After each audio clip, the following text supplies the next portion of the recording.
Hello everyone, আমি Sneha and again welcome back to our channel. তোমরা সকলে কেমন আছো? আশা করছি সবাই খুব ভালো আছো। আমিও কিন্তু বেশ ভালো আছি।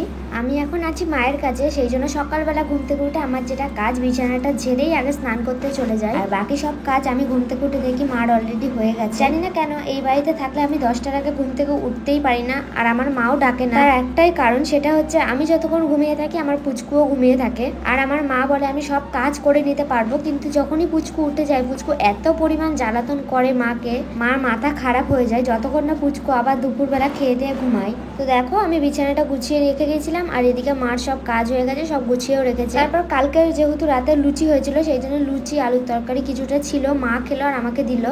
আর এদিকে দেখো চা করেছি, আমি মা খাবো, আর পুচকু ওদিকে দুধ কর্নফ্লেক্স খাচ্ছে।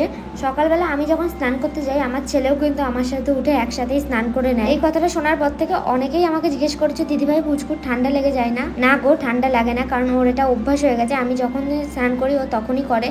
আর সব থেকে বড় কথা, স্নান তুমি যখনই করো না কেন একটা টাইমে করলে তখন আর ঠান্ডা লাগে না। আর যেহেতু আমি ঘুম থেকে একটু লেট করে উঠি, ওই ধরো 10টার দিকে, তখন ভালোই রোদ উঠে যায়, সেই জন্য আর ঠান্ডা লাগার কোনো ভয় থাকে না। তারপর চা খেয়ে মা গিয়েছিল বাজারে, আর দেখো কত পরিমাণে বাজার করে নিয়ে এসছে, মানে পুরো বাজারটাকেই মনে হচ্ছে আজকে তুলে নিয়ে এসছে, সব রকমের সবজি।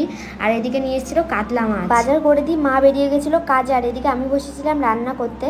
তো সকালে একবার চা হয়েছে, তারপরও একবার চা বসাতে হলো, কারণ আমার ভাই ছিল মাসির বাড়িতে, ও মাসির বাড়িতে ঘুমাচ্ছিল, এখনই উঠে আসলো। পুচকুর মামা মামুনি সব এখন এখানেই আছে, সেই জন্য ওদের জন্য এখন চা বসালাম, আর আমিও সঙ্গে খাবো। সকালবেলা একবার চা খেয়েছি, আর এদিকে দেখো পুচকুর জন্য এই স্যুপটা বানিয়ে দেবো। সকালবেলা কর্নফ্লেক্স খেয়েছে, তাও এটা বানিয়ে দিই। এটা জানি না ও কতটা খাবে। এটা আগের দিন জিও মার্ট থেকে আনিয়েছিলাম, মানে অনেক কিছু অর্ডার দিয়েছিলাম, তার মধ্যে এই স্যুপটা দেখে আমি ভাবলাম অর্ডার দেওয়া যাক। এটা তো খাইনি, খেয়ে দেখবো কেমন খেতে। তারপর বানানোর পর টেস্ট করে দেখলাম বেশ ভালোই খেতে, আর পুচকুও কিন্তু ভালোই খেয়েছে। পুচকুর মামুনির ওপর দায়িত্ব পড়েছে পুচকুকে খাওয়ানোর, আর ওকে দেখে বুঝতেই পারছে যে ও একদম পাগল হয়ে যাচ্ছে পুচকুকে খাওয়াতে গিয়ে। প্রথমত পুচকুর মামুনির একটাই অবজেকশন, যে পুচকু মামুনির কাছে খাইতে চায় না।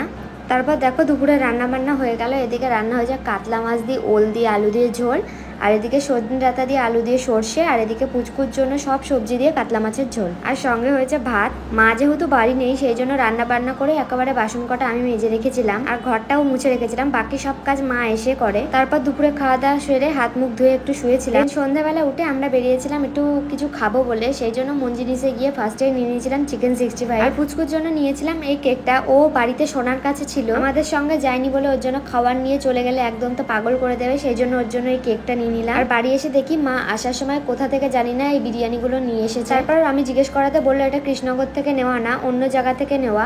আর বিরিয়ানিটা সত্যি বলতে খুব টেস্টি ছিল, আর সঙ্গে ঝোলটা দিয়েছিল, আই থিঙ্ক এটা চিকেনের। তারপর রাতে ডিনার কমপ্লিট করে পুচকুর জন্য যে কেকটা এনেছিলাম সেটা ওকে দিলাম। তো দেখে একদম শক হয়ে গেছে যে এত রাতে মা কোথাও বেরোলো না, তাহলে এই কেকটা কোথা থেকে আসলো। তো আজকের ভিডিওটা এইটুকুনি। কেমন লাগলো অবশ্যই সবাই কমেন্টে জানিও।